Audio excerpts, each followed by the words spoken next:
Hi guys, so I wanted to share with you this powerful speech by Neale Richmond, who is a member of the Irish Parliament, on how we deal with future Brexits. Now, in the run-up to the referendum in 2016, the Remain side were silent.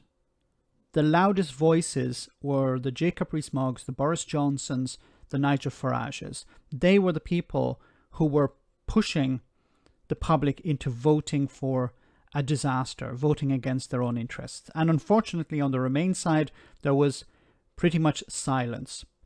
There were a few lone voices challenging Nigel Farage and Boris Johnson, but on the whole, the Remainers lost because they didn't get their message across.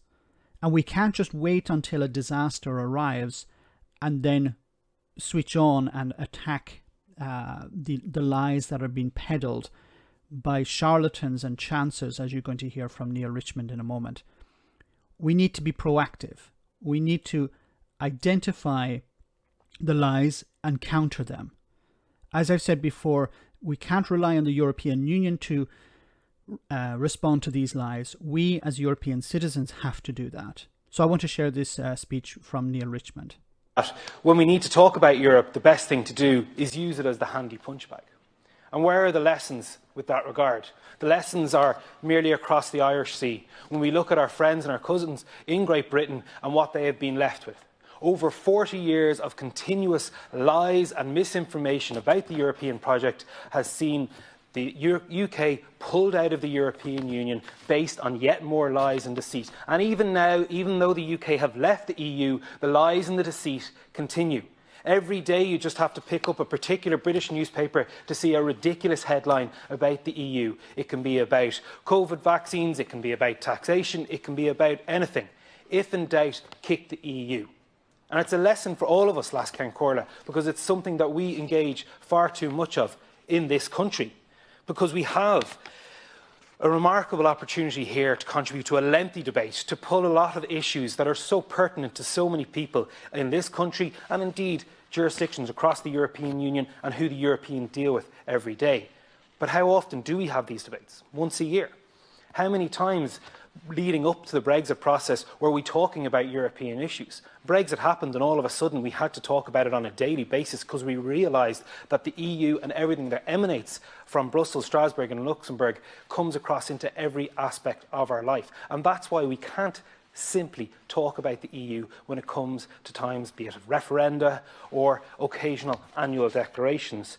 I agree 100%. We can't just wait until there's a disaster, until there's a referendum, until there's some sort of shift politically, and then start talking about the European Union. I have said on numerous occasions how we need, as pro-Europeans around Europe, to defend the European Union. The European Union is not capable, in a sense, of defending itself.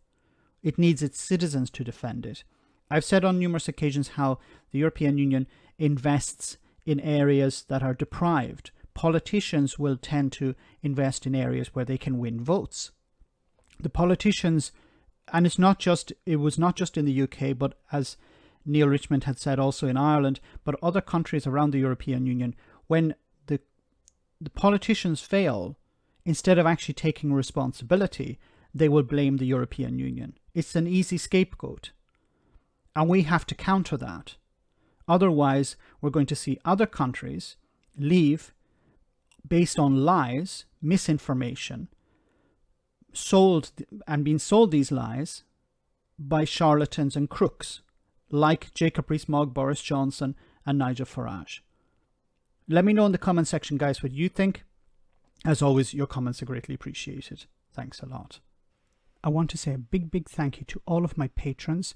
You ensure that this channel continues to exist. I'm eternally grateful for all of your support. If you join Patreon, you will receive instant access to our Discord server, where we have both audio and video chats. You can chat with me and other patrons, where we discuss important and non-important issues.